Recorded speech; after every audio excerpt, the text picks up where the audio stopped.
अपनी आंखें बंद करो। कल्पना करो कि तुमने अपनी सारी सफलताएं हासिल कर ली हैं। तुम खुश हो, तुम खुशहाल हो, तुम अपनी जिंदगी में जो कुछ भी चाहते हो वो हासिल कर चुके हो। ये कल्पना, ये सपने, ये जादू नहीं है दोस्तों। ये आपकी जिंदगी बदलने की चाबी है। लेकिन ध्यान दो, केवल कल्पना करना ही काफी नहीं है। आपको अमल भी करना होगा। आपको उठना होगा, प्लान बनाना होगा, मेहनत करनी होगी और अपने सपनों को हकीकत में बदलना होगा। यह समरी आपके लिए एक गाइड है, एक दोस्त है जो आपको इस सफर में मदद करेगा। इस समरी में आप सीखेंगे कल्पना की शक्ति का राज, यानी सोचने का राज। कैसे यह आपको प्रेरित करता है, क्रिएटिव बनाता है और आपकी सोच को बदल देता है। कल्पना और कार्रवाई का मेल, गोल्स कैसे बनाएं, प्लान कैसे बनाएं और कैसे उन पर अमल करें। सकारात्मक बने रहने, सेल्फ कॉन्फिडेंस बढ़ाने और असफलता से सीखने के तरीके। मुसीबतों को पार करने का हौसला, चुनौतियों का सामना करने, लचीला बनने और अपनी मंजिल तक पहुंचने के लिए स्ट्रैटेजीज। यह समरी आपको उन सभी हथियारों से लैस करेगा जिनकी आपको अपनी जिंदगी को बेहतर बनाने और अपनी पूरी क्षमता तक पहुंचने के लिए आवश्यकता है। इस बुक समरी को आखिर तक सुने और अपनी सफलता की कहानी लिखें। आइए फिर शुरू करते हैं। हम अक्सर अपनी जिंदगी में वो काम करते हैं जिसे हमें करना नहीं चाहिए। उदाहरण के लिए चिंता करना, आलस करना, डरना। हमें पता है कि इन सब से कुछ भी फायदा नहीं होता। हमें पता है कि यह सब कुछ सिर्फ हमारे दिमाग में है और अगर हम इसे अपने दिमाग से निकाल सकें तो हम अपनी बहुत सी समस्याओं पर जीत हासिल कर सकते हैं। लेकिन फिर भी हम ऐसा नहीं कर पाते। यह सिर्फ आपकी समस्या नहीं है, यह हर उस व्यक्ति की समस्या है जिसके अंदर भावनाएं हैं। लेकिन यह भावनाएं कभी कभी हमारे लिए बहुत नुकसानदायक साबित हो सकती हैं। इसे काबू करने के लिए आप 59 सेकंड रूल का इस्तेमाल कर सकते हैं। यह किताब आपको इस छोटे से नियम के बारे में बताती है। यह किताब आपको बताती है कि यह नियम काम कैसे करता है और किन किन हालातों में इसका इस्तेमाल करके आप इसका फायदा पा सकते हैं। यह माना जाता है कि ऐसी कई स्ट्रैटेजीज हैं जो मोटिवेशन को बढ़ाती हैं। जैसे हम ज्यादा काम करने के लिए खुद को मोटिवेट करने के लिए विजुअलाइजेशन और एफर्मेशन की टेक्निक का इस्तेमाल कर सकते हैं। ये स्ट्रैटेजीज उन लोगों में ज्यादा देखी जाती है जो प्रोडक्टिविटी की तलाश में रहते हैं। लेकिन स्टडीज ने यह साबित किया है कि ये स्ट्रैटेजीज काम नहीं करती। इससे शायद आप थोड़े समय के लिए को अच्छा महसूस करेंगे, लेकिन आखिर में आप घबराने लगेंगे क्योंकि आप यही सोचते रहेंगे कि सक्सेसफुल होने के लिए आपको और कितने काम करने होंगे। ये भी हो सकता है कि आप सपनों की दुनिया में ही जीते रहें और असल में कोई काम ही ना करें। लेकिन इसका मतलब ये नहीं है कि आप अपने मोटिवेशन को नहीं बढ़ा सकते। आप खुद को मोटिवेट करने के लिए कई टेक्निक्स का इस्तेमाल कर सकते हैं। जैसे बेहतर प्लान बनाइए, टाल मटोल करना बंद कीजिए और डबल थिंकिंग का इस्तेमाल कीजिए। इस बुक के ऑथर रिचर्ड वाइसमैन ने एक बार मोटिवेशन की साइकोलॉजी को समझने के लिए एक स्टडी की। इस स्टडी के पार्टिसिपेंट्स के अलग अलग गोल्स थे। कुछ लोग बेहतर रिलेशनशिप्स हासिल करना चाहते थे तो कुछ बेहतर करियर बनाना चाहते थे। जब स्टडी शुरू हुई तो ज्यादातर पार्टिसिपेंट्स को लग रहा था कि उनमें अपने सपनों को पाने की काबिलियत थी। 1 साल के बाद इन पार्टिसिपेंट्स से पूछा गया कि उनमें से सिर्फ 10% लोग ही क्यों अपने गोल्स तक पहुंच पाए। रिचर्ड और उनकी टीम ने पाया कि जो 10% लोग सक्सेसफुल हुए थे उन सभी में कुछ खूबियां एक जैसी थीं। पहला, इन सभी पार्टिसिपेंट्स ने अपनी जर्नी एक प्लान के साथ शुरू की थी। दूसरा, जिन पार्टिसिपेंट्स को सक्सेस मिली थी, जब भी उन्हें कुछ भी हासिल होता था, चाहे छोटा या बड़ा, वो खुद को रिवॉर्ड भी दिया करते थे। तीसरा, जो पार्टिसिपेंट्स सक्सेसफुल हुए थे वो खुद को ये याद दिलाते रहते थे कि जो वो पाना चाहते थे उससे उनकी जिंदगी कैसे बदल सकती थी। अपने परफेक्ट फ्यूचर को सिर्फ विजुअलाइज करने के बजाय वो अपने द्वारा उठाए गए हर स्टेप के फायदे के बारे में सोचते थे। चौथा, उन्होंने अपने गोल्स को अपने दोस्तों और फैमिली के साथ शेयर किया था। दूसरे पार्टिसिपेंट्स ने अपने प्लान्स को अपने तक ही रखा था क्योंकि उन्हें लग रहा था कि वो फेल हो जाएंगे। दूसरी तरफ जिन्हें सक्सेस मिली थी, उन्हें इस बात पर गर्व हुआ था कि उन्होंने अपने गोल्स को शेयर किया और अपने प्लान्स पर टिके रहे। आखिरी और सबसे जरूरी खूबी ये थी कि वो अपने गोल्स और प्लान को लिखते थे और डिटेल में लिखते थे। अपने गोल्स को रियल रखने के लिए उन्होंने जर्नल, सॉफ्टवेयर और पिक्चर्स का इस्तेमाल किया था। 10 बातों की एक बात यह है कि अगर आपको अपने गोल्स को हासिल करना है तो आपको एक सही प्लान बनाने की जरूरत है। अपने दोस्तों और अपनी फैमिली के साथ अपने प्लान को शेयर करने की जरूरत है। अपने प्लान को हासिल करने से होने वाले फायदे खुद को याद दिलाते रहने की जरूरत है। जब भी आप कुछ हासिल करें तो खुद को रिवॉर्ड भी दें और सब कुछ लिखें। आप अपने जर्नल में इस मोटिवेशनल एक्सरसाइज को अप्लाई कर सकते हैं। आपको अपना जनरल गोल लिखना है। अपने गोल को 5 स्टेज में बांटकर स्टेप बाय स्टेप प्लान बनाएं। हर स्टेप को ठोस, रियलिस्टिक और टाइम बेस्ड रखिए। अपने पूरे गोल को हासिल करने के 3 सबसे जरूरी फायदों को लिखिए। इसके बाद ये सोचिए कि जब आप अपने गोल को हासिल कर लेंगे तो आपकी जिंदगी कैसे बदल जाएगी। इसके बाद जिन लोगों पर आप भरोसा करते हैं और जो लोग आपको मोटिवेट करते हैं, उनके साथ अपना प्लान शेयर कीजिए। कभी कभी मोटिवेशन की कमी की वजह से आप हर चीज को टालते रहते हैं। स्टडीज ने यह साबित किया है कि टाल मटोल करना एक ऐसी चीज है जो ब्रेन को यह समझाती रहती है कि आपको वो काम नहीं करना चाहिए। जब हम कोई नया काम करते हैं तो हम इस बात से घबरा जाते हैं कि उसे पूरा करने में कितनी मेहनत लगेगी। कोई काम शुरू करने से पहले हमारा ब्रेन हमें कई वजह देता है कि हमें वो काम क्यों नहीं करना चाहिए। ये थकाने वाला काम है, ये काम बेकार है, मुझे शायद टीवी देखना चाहिए, मुझे थका हुआ महसूस हो रहा है इसलिए मुझे लेट जाना चाहिए। ऐसे बहानों की लिस्ट कभी खत्म नहीं होती। लेकिन जब आप इन आवाजों को नजरअंदाज कर देंगे तो आपको बहुत शांति महसूस होगी। इसलिए टाल मटोल करने से बचने के लिए आपको एक काम को 5 मिनट तक करने के लिए खुद को मनाना होगा। जैसे ही 5 मिनट पूरे हो जाएंगे तो आप पाएंगे कि आप खुद ब खुद ज्यादा काम करने लगे हैं। डबल थिंकिंग विजुअलाइजेशन की ही तरह है। विजुअलाइजेशन मोटिवेशन के लिए अच्छा टूल नहीं है, लेकिन अगर हम इसे सही बैलेंस में रखें तो हम अपने मोटिवेशन के लेवल को बड़ी आसानी से बढ़ा सकते हैं। इसका एक ही रास्ता है कि आप एक खास गोल को पाने से मिलने वाले फायदे पर ध्यान दें और जो भी मुश्किलें आपके सामने आ सकती हैं उन्हें ध्यान से स्टडी करें। जैसे एक बच्चे को परफेक्ट मार्क्स लाने पर फोकस करने के बजाय आपको उसे पढ़ने के प्रोसेस और रास्ते में आने वाली प्रॉब्लम्स के बारे में सोचने के लिए कहना चाहिए। इस तरह के विजुअलाइजेशन से उसे अपनी कमियों का सामना करने में और जरूरी कदम उठाने में मदद मिलेगी। अपने गोल्स को डबल थिंक करने और ज्यादा अचीव करने के लिए, खुद को मोटिवेट करने के लिए यहाँ 1 मिनट की एक्सरसाइज दी गई है जिसका आप इस्तेमाल कर सकते हैं। सबसे पहले खुद से अपना गोल पूछिए, इसके बाद उसके फायदों के बारे में सोचिए और उन मुश्किलों के बारे में सोचिए जो आपके सामने आ सकती हैं। हर फायदे और मुश्किल के बारे में डिटेल से सोचिए और उन्हें अपने जर्नल में लिखिए। खुश रहने से कई फायदे होते हैं। इससे आप अच्छा महसूस करते हैं और ये आपको सक्सेसफुल पर्सनल और प्रोफेशनल लाइफ बनाए रखने में भी मदद करता है। खुश रहने से आप खुद से ज्यादा प्यार करने लगते हैं और बेहतर रिश्ते भी बना पाते हैं।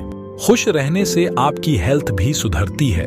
ये आपके इम्यून सिस्टम को मजबूत बनाता है, कई बीमारियों से बचाता है और एक लंबी और हेल्दी जिंदगी देता है। ज्यादातर लोगों का ये मानना है कि ज्यादा पैसा कमाने से ज्यादा खुशी मिलती है। 1970 में नॉर्थ वेस्टर्न यूनिवर्सिटी के फिलिप ब्रिकमैन के द्वारा की गई स्टडी ने यह साबित किया है कि सच्चाई इससे बिल्कुल ऑपोजिट है। ब्रिकमैन ने ऐसे लोगों को बुलाया जिन्होंने लॉटरी जीती थी। इन लोगों में कुछ ऐसे भी लोग थे जिन्होंने लाखों डॉलर जीते थे। उन्होंने इन लोगों से पूछा कि जब उन्हें ये प्राइज मिला तो उन्हें कितनी खुशी हुई और उन्हें क्या लगता है कि उनका फ्यूचर कैसा होगा। ब्रिकमैन ने उनके रोज के रूटीन में आए बदलाव के बारे में भी पूछा। क्या उन्हें ज्यादा खुशी महसूस हो रही है? क्या वो अपने दोस्तों से मिलजुल रहे हैं या खुलकर हंस रहे हैं? इन सवालों का जो जवाब मिला उसने उन्हें चौंका दिया। लॉटरी जीतने वाले ये लोग आम लोगों से ज्यादा खुश नहीं थे, बल्कि जो लोग अपनी सिंपल जिंदगी जी रहे थे वो अपने रोज के रूटीन कामों को ज्यादा एंजॉय कर रहे थे। ज्यादा पैसे से हमें ज्यादा खुशी क्यों नहीं मिलती? इसकी वजह सिंपल है। इंसान हर नई सिचुएशन में खुद को बहुत जल्दी ढाल लेता है।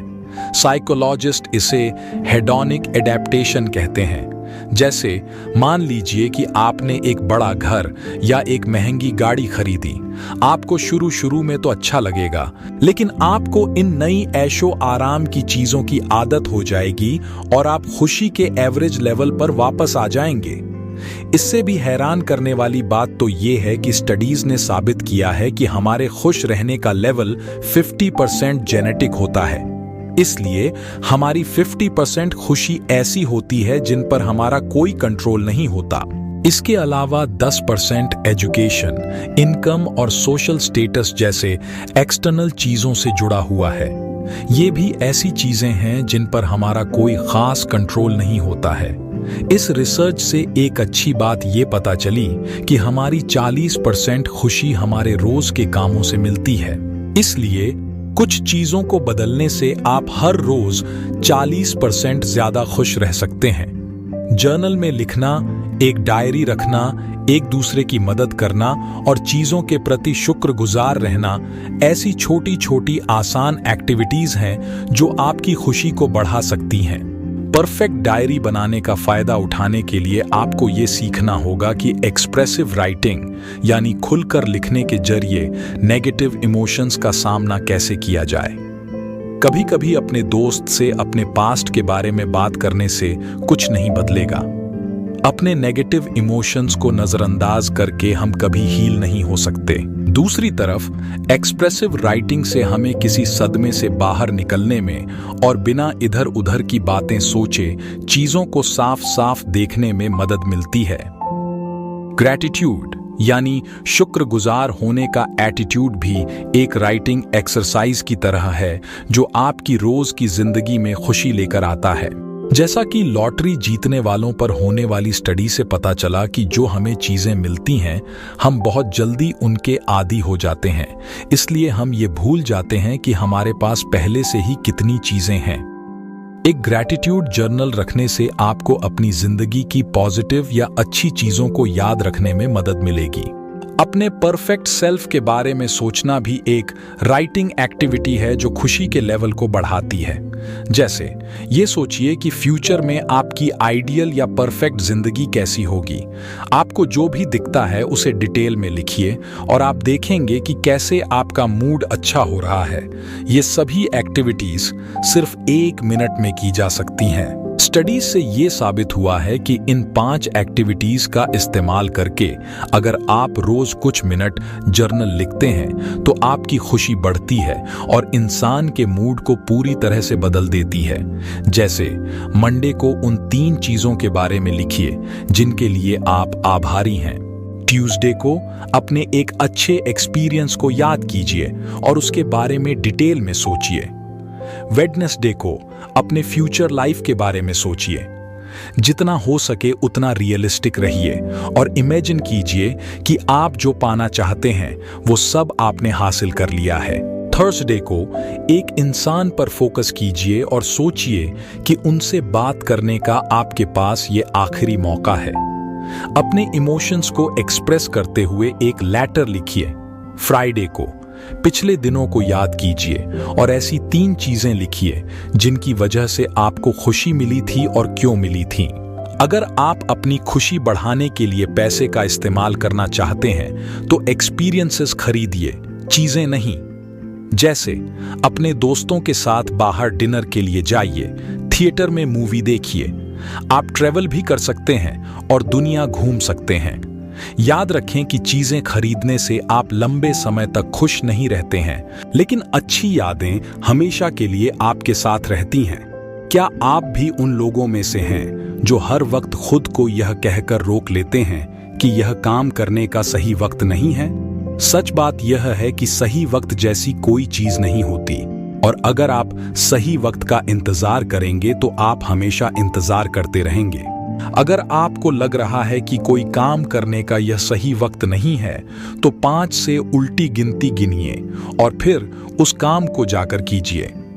आज ज्यादातर कर्मचारी अपने मैनेजर्स को फीडबैक नहीं देते क्योंकि उन्हें लगता है कि यह सही वक्त नहीं है। ज्यादातर बच्चे क्लास में या कर्मचारी मीटिंग में बोलने के लिए हाथ नहीं उठाते क्योंकि उन्हें लगता है कि यह सही वक्त नहीं है।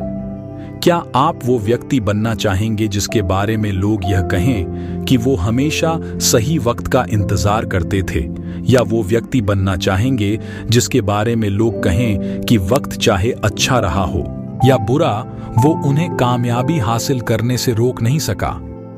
अगर आपको कोई काम करने के लिए धक्के की जरूरत पड़ती है तो इसका मतलब यह नहीं है कि आप काबिल नहीं हैं।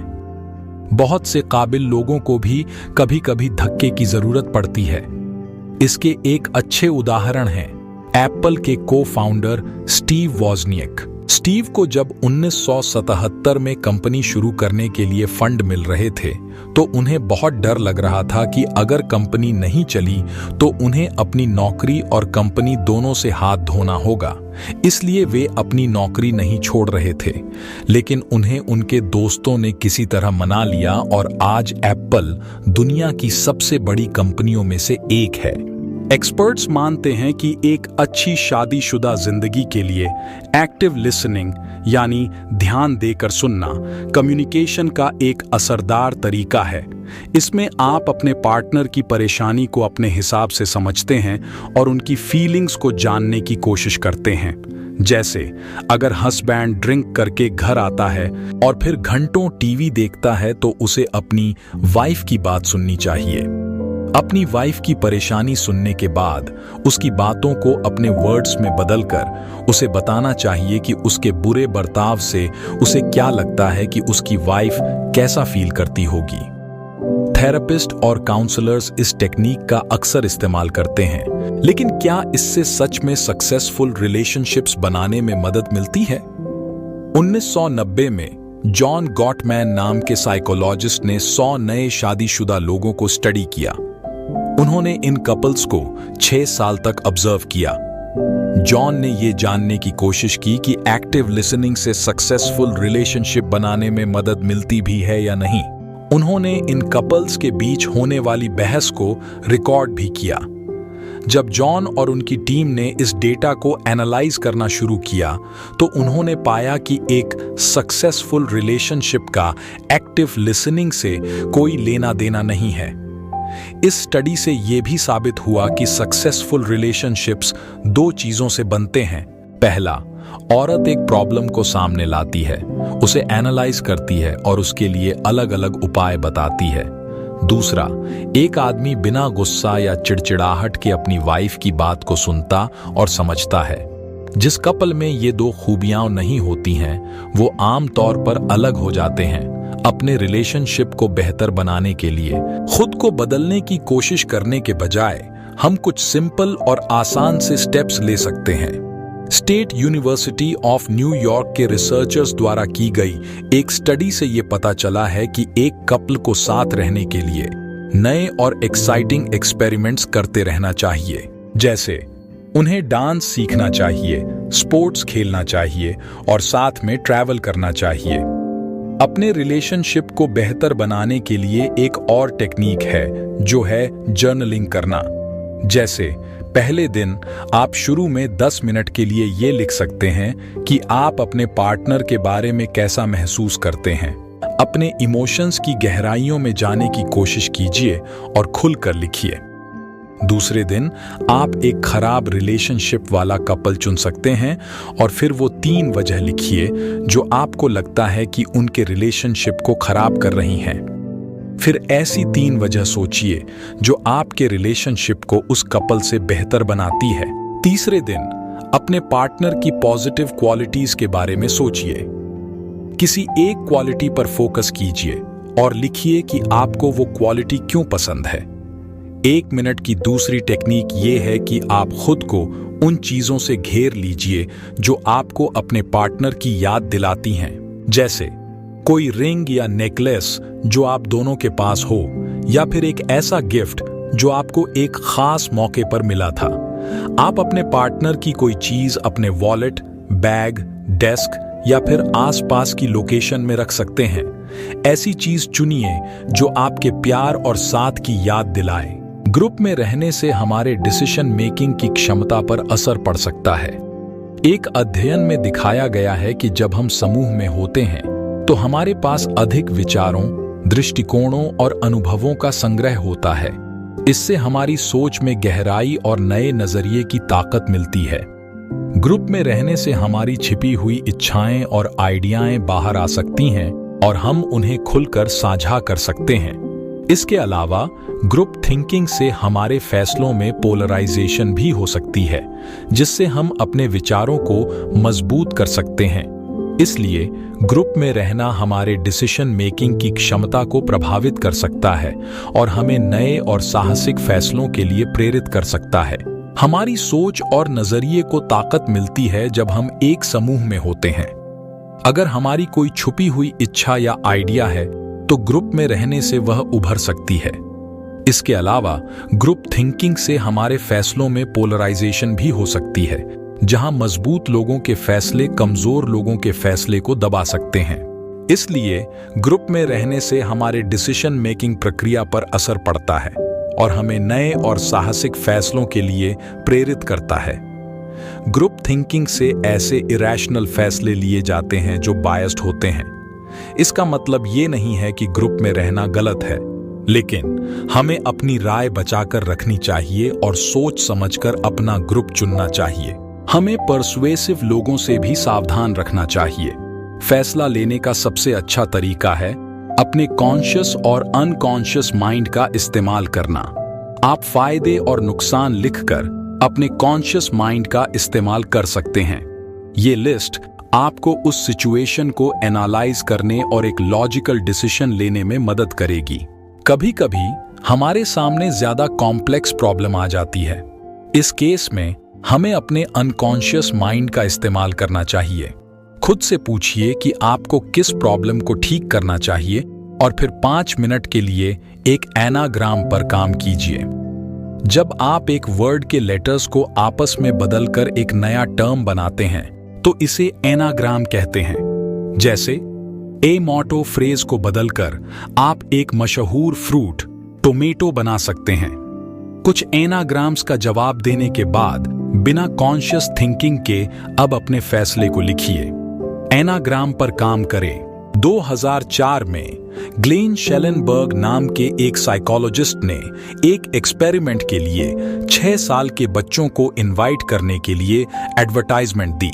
उन्होंने 140 से ज्यादा बच्चों को 4 ग्रुप्स में बांट दिया। पहला ग्रुप था कंट्रोल ग्रुप, जिन्हें कुछ नहीं सिखाया गया। बाकी 3 ग्रुप्स को कीबोर्ड स्किल्स, ड्रामा और वॉइस ट्रेनिंग सिखाया गया।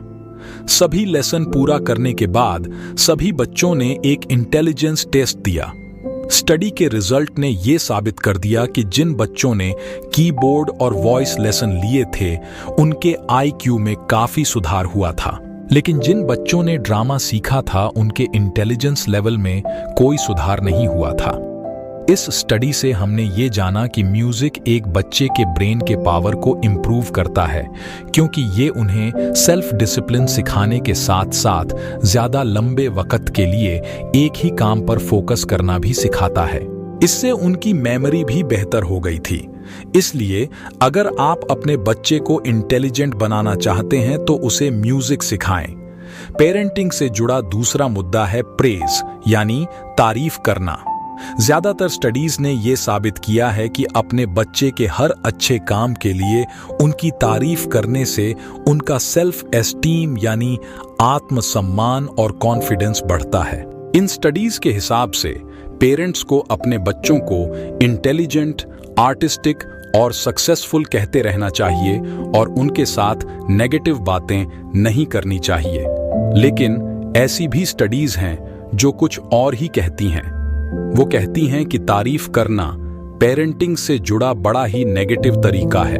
तारीफ करने से बच्चे को कुछ देर के लिए तो अच्छा महसूस होता है, लेकिन फिर वो फेलियर से डरने लगता है। इससे बच्चा चैलेंजेस का सामना करने से दूर भागता है, क्योंकि उसे लगता है कि वो अपने पेरेंट्स की उम्मीदों पर खरा नहीं उतर पाएगा। जैसे अगर आप अपने बच्चे को ब्रिलियंट बोलते रहेंगे तो उसे ये विश्वास हो जाएगा कि कुछ पाने के लिए उसे मेहनत करने की कोई जरूरत नहीं है। ये उसके मोटिवेशन और नए एक्सपीरियंसेस लेने की एक्साइटमेंट को कम कर देता है। ऐसा भी हो सकता है कि तारीफ करने से आपका बच्चा झूठ बोलने लगे। जैसे जिस बच्चे को पूरी जिंदगी इंटेलिजेंट कहा गया है, अगर उस बच्चे के खराब नंबर आते हैं तो वो अपने फेलियर को छुपाने के लिए वो अपने पेरेंट्स से झूठ बोलने के लिए मजबूर हो जाएगा। इसका मतलब ये नहीं है कि तारीफ करना गलत है। अपने बच्चे की एबिलिटी की तारीफ करने के बजाय आपको उसकी मेहनत की तारीफ करनी चाहिए। ऐसे बच्चे जिनकी मेहनत की तारीफ की जाती है वो भले ही सक्सेसफुल ना हो, लेकिन वो कभी फेलियर से नहीं डरते हैं। ये बच्चे हमेशा नए चैलेंजेस को एक्सपीरियंस करने और सीखने की कोशिश करते हैं, क्योंकि उसका फोकस रिजल्ट पर नहीं होता है। बच्चे की मेहनत और कोशिश की तारीफ करने से उसका मोटिवेशन भी बढ़ता है और अपनी एबिलिटीज को बेहतर करने के लिए मेहनत करने की इच्छा भी वक्त के साथ बढ़ती रहती है। जब भी आपको अपने बच्चे की तारीफ करने का मन करे तो 1 मिनट के लिए रुकिए और अपने एक्शन के बारे में सोचिए। जैसे आपकी बेटी को अच्छे नंबर लाने के लिए बधाई देने के बजाय उसे ये समझाइए कि आप उसकी कड़ी मेहनत, उसके ऑर्गेनाइजेशनल स्किल्स और प्रेशर में काम करने की एबिलिटी पर कितना गर्व कर महसूस कर रहे हैं। अगर आपका बेटा किसी फुटबॉल टीम का हिस्सा बन गया है तो टीम का हिस्सा बनने के लिए उसकी तारीफ मत कीजिए, बल्कि उसकी ताकत, सहन शक्ति और सोशल स्किल्स की तारीफ कीजिए। आप अपने बच्चे से उसकी मेहनत के बारे में कुछ सवाल भी पूछ सकते हैं। जैसे आप अपनी बेटी से पूछ सकते हैं कि उसने अपने टाइम को ऑर्गेनाइज करना कहाँ से सीखा और पढ़ाई का इतना प्रेशर होने के बावजूद इतने अच्छे नंबर कैसे ला पाई। आप अपने बेटे से भी उसकी ट्रेनिंग स्ट्रेटजीज और अपने दोस्तों का दिल जीतने के लिए उसकी कम्युनिकेशन टेक्निक्स के बारे में पूछ सकते हैं। ये सवाल आपके बच्चे को उसके स्किल्स पर फोकस करने और उन्हें बेहतर बनाने के लिए मोटिवेट करेंगे। बच्चे को डिसिप्लिन सिखाना भी बहुत जरूरी है। आप फोकस या फ्रीज गेम्स जैसी आसान एक्टिविटीज का इस्तेमाल करा सकते हैं। जैसे म्यूजिक चलाइए और अपने बच्चे से म्यूजिक रुकने पर फ्रीज होने के लिए कहिए। अपने बच्चे को सेल्फ डिसिप्लिन की ताकत समझाने का दूसरा तरीका है उसे वक्त की कीमत सिखाना। जैसे जब आप नोटिस करते हैं कि आपका बच्चा किसी काम पर बिल्कुल फोकस्ड है तो उससे पूछिए कि उसे क्या लगता है कि वो कितनी देर से कंसंट्रेट कर रहा है, और इस बात पर जोर दीजिए कि जब वो अपना पूरा अटेंशन किसी काम पर लगाता है तो वक्त कैसे गुजर जाता है इसका एहसास तक नहीं होता। आप उससे ये भी पूछ सकते हैं कि अपना मनपसंद काम करने के बीच में जब आपने उसे टोका तो उसे कैसा लगा। ये सवाल आपके बच्चे को ये सिखाएंगे कि डिसिप्लिन और टाइम मैनेजमेंट की क्या वैल्यू है। एलेक्स ऑसबोर्न एक एडवर्टाइजिंग एग्जीक्यूटिव हैं। उन्होंने बताया है कि अगर आपको क्रिएटिविटी बढ़ानी है तो आपको कुछ लोगों का एक ग्रुप बनाकर बिना किसी रोक टोक और क्रिटिसिज्म के उन्हें अलग अलग आइडियाज को ब्रेनस्टॉर्म करने चाहिए, यानी उनके बारे में सोचने के लिए मोटिवेट करना होगा। ऐसा करने से जितने क्रिएटिव आइडियाज एक इंसान डेवलप कर सकता है, एक ग्रुप उससे कहीं ज्यादा कर सकता है। ऐसी कई कंपनियां हैं जो अपनी प्रॉब्लम को सॉल्व करने से लिए ब्रेनस्टॉर्मिंग सेशंस का इस्तेमाल कर रही हैं, लेकिन नई स्टडीज में कुछ और ही पता चला है। इसमें यह साबित हुआ है कि जब लोगों को इकट्ठा किया जाता है तो वो एक दूसरे के भरोसे हो जाते हैं और अपना बेस्ट नहीं देते। वो काफी रिलैक्स्ड हो जाते हैं, क्योंकि अगर वो काम ठीक से नहीं भी हुआ तो उसका सारा दोष किसी और के सर पड़ जाएगा। इसलिए सबसे क्रिएटिव सॉल्यूशंस को ब्रेनस्टॉर्म करने के लिए लोग खुद को जिम्मेदार नहीं बनाते। लेकिन इसका मतलब ये नहीं है कि क्रिएटिव बनने के लिए आपको अकेला रहना चाहिए। अपनी क्रिएटिविटी को बढ़ाने के लिए सबसे पहली 1 मिनट की एक्सरसाइज जो आप कर सकते हैं वो है अपने कॉन्शियस माइंड को खाली करना, और ऐसा आप एक क्रॉसवर्ड पजल, सुडोकू या फिर वर्ड सर्च पजल खेलकर कर सकते हैं। इसमें आप अपनी एक ऐसी प्रॉब्लम को लिखकर इसकी शुरुआत कर सकते हैं जिसे आप सॉल्व करना चाहते हैं। इसके बाद अपना पूरा फोकस एक पजल को सॉल्व करने पर लगा दीजिए। इसके बाद सीधा अपनी प्रॉब्लम के सॉल्यूशन के बारे में सोचिए। आप नोटिस करेंगे कि आपके माइंड में नए आइडियाज आ रहे हैं, क्योंकि आपने कुछ मिनट के लिए अपने प्रॉब्लम के बारे में सोचना बंद कर दिया था। आप प्राइमिंग की एक्टिविटी भी कर सकते हैं। जब आप एक प्रॉब्लम को सॉल्व करने पर ध्यान दे रहे हों, तो कुछ देर के लिए उस सिचुएशन से खुद को बाहर निकालिए। ऐसा करने के लिए आप म्यूजियम जा सकते हैं, कोई मैगजीन पढ़ सकते हैं, ड्राइव पर जा सकते हैं या फिर कहीं टहलने भी जा सकते हैं। बस अपने ब्रेन को नए आइडियाज ढूंढने दीजिए और अपनी प्रॉब्लम और अपने नए एक्सपीरियंस के बीच कनेक्शन ढूंढिए। आप प्रॉब्लम को देखने का अपना नजरिया भी बदल सकते हैं। जैसे आप इसे एक बच्चे के नजरिए से देख सकते हैं। आप इज लाइक यानी के जैसा है रूल का भी इस्तेमाल कर सकते हैं। जैसे आप कह सकते हैं कि ज्यादा कस्टमर्स मिलने से आपको बिल्कुल वैसा ही लगता है जैसा सड़क पर गिटार बजाने वाले को ज्यादा पैसा कमाने पर लगता है। अब आ गए हैं हम बुक की आखिर में। यहां हम बुक को एनालिसिस करेंगे। सबसे पहले, पैसों से खुशियां नहीं खरीदी जा सकती। जर्नल रखें, शुक्रगुजार रहें और दूसरों के प्रति काइंड रहें। 2. मोटिवेशन बढ़ाने के लिए प्लान करें, टाल मटोल से बचें और डबल थिंक करें। 3. क्रिएटिविटी के लिए ग्रुप में नहीं बल्कि क्रॉसवर्ड, प्राइमिंग और के जैसा है गेम जैसी एक्टिविटीज करें। 4. रिलेशनशिप सुधारने के लिए कम्युनिकेशन स्किल्स पर काम करें और नए एक्सपीरियंसेस से जुड़ें। 5. म्यूजिक से बच्चों की इंटेलिजेंस बढ़ती है। कोशिश की तारीफ करें, रिजल्ट्स की नहीं। 6. ग्रुप सेटिंग में अपनी चॉइस को बचाकर रखें। पॉजिटिव असर डालने वाले लोगों का ग्रुप चुनें। प्रॉब्लम को ठीक करके और अतीत को भूलकर पछतावे को हैंडल करें। 59 सेकंड की एक्सरसाइज आपकी जिंदगी बदल सकती है। रोजाना 1 मिनट दें और बदलाव को आसान बनाएं। उम्मीद है आपको यह बुक समरी अच्छी लगी होगी। दोस्तों, हमारे चैनल को सब्सक्राइब करें और हर दिन एक नई सफलता पाएं। धन्यवाद।